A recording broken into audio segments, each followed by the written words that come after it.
bulletins. At this opportune moment, yes, let's move on with NTV at 1. This week, there has been growing interest about how the agriculture sector has weathered storms brought on by the COVID-19 pandemic. Yes, but the question remains, can the sector survive the onset of another pandemic in 2021? To help us navigate this issue, we do have Dr. James Kanyije. He is the CEO of KK Foods Limited, and he joins us right now in the studio. Very good afternoon, sir. Good afternoon to you, sir. Yes, now, we would like to know, through the onset of the COVID-19 pandemic from March up to when we loosened the lockdown, we did see the agriculture sector remain open and active throughout the COVID-19 pandemic. How has it fared?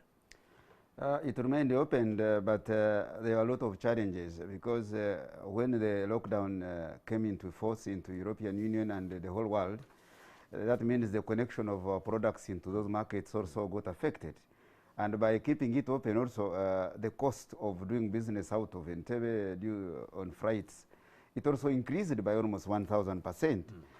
So yes, it was open, but it was not doing well, not until August. So I'm sure we did learn some lessons during this COVID-19 pandemic. A big one. What commercial reforms do we need, if any? The commercial reforms, we need the government to become a correlator to this farming community you're talking about. Commercial farming needs capital investment, heavy capital investment, which the producers or the farmers currently cannot manage. And they tell us to go to the banks, but the banks needs 120% correlator before giving you money to do business. So we need the government to guarantee this commercial farming they're talking about through these commercial banks or development banks. Because even Uganda Development Bank, before giving you money, they need 120% of your correlato. And when you need $10 million, who has that correlato properties in Uganda? Nobody. So commercial farming can remain in words, but it is not going to be realized unless the government realizes that they need to guarantee the production through this farmer. Because without the government giving guarantee, there is no commercial farmer who will manage to have a correlato to put to any bank to deliver this commercial farming we're talking about. Very, very compelling insight, Dr. James Kanyije. We would also like to know, the weather pattern seems to have been balanced in the two seasons of 2020. So how much output have the sector actors realized by way of productivity and production?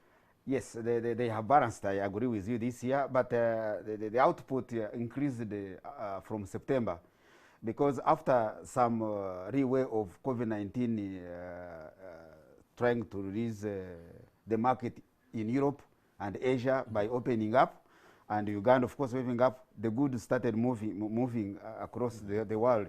The market started acting. So between September to today, there's a big and good business going on.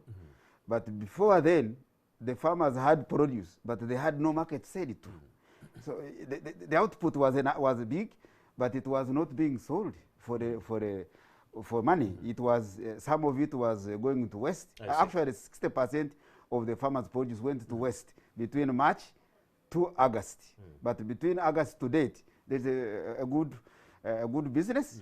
But this is short-lived. Indeed. Without agriculture being modernized, putting into place irrigation to sustain the production and sustain supply chains across the world. Also, of course, putting into place the cold chain system across Uganda. Eastern, Western, Central, so that we can, the producers can always deliver their produce and their produce are protected from heat, so that they sell and the buyers and the exporters also take time to export. Without those, the output can be there, but it's always go to the West. I see. Dr. Kanyije, it's not a secret that Uganda has the second most youngest population in the whole world. But then the issue is, what strategy, in your view, is required to strengthen commercial agriculture to help the young population? Is the government to guarantee these development partners, development banks, to guarantee capital investment, to invest in commercial farming or commercial agriculture. Because at the moment, if there is anybody doing commercial farming, is maybe 0.0%. It is not even 0.01. It is still under 1%. So I need government needs to guarantee the population, these young, there are companies who can deliver when supported. But you see, when you say there is peace is there, everything's around, but you need this capital to get this work. You see, working forces in Kampala roaming around because they don't have what to do. If there is a very booming agriculture with capital invested in there, all these population you are talking about will end in those farms and they make good money. There is big market across the world, but we are failing to deliver because we do not have a consistent production. We don't have delivery chains or cold chains to deliver this to the market. So with government guaranteeing, see, I emphasize, without government putting pen on paper to support private sector, by them guaranteeing that these companies exist in Uganda, we can support you. Indeed. And support, and this we get money, put into agriculture, get these youth into the production chains. It won't, Uganda will remain the same. Indeed. Fast forward, Dr. Kanyije, we're running out of time, but how best can public and private sector financing in Uganda be improved for better gains in this space of the agriculture sector to, to improve? As I said, without improved investment, public and private sector finance. Yeah, that's what we're talking about. Yes, but there is nothing in the production or in the agriculture sector outside there. There is nothing. We need to create it fast. There is no investor who is willing to deliver his money when there is no cold chain in Uganda. There is no investor who is willing to do that. That's why I'm imploring government to put fast aid, what I call fast aid, to create some companies, to support some companies, few, maybe 10, 20, then they invest from private investment world. They will come, but today they can't come. Where do they put their money? Where? Where there is no production chains, no cold chains, no transportation. You cannot produce and export because you do not have space.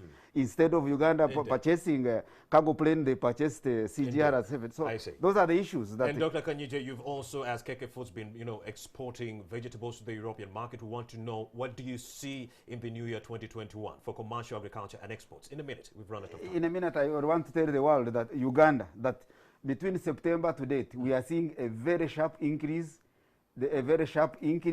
in the market, and the demand is sharply increasing. So we need the Ugandans to produce more. Dr. Kanyije.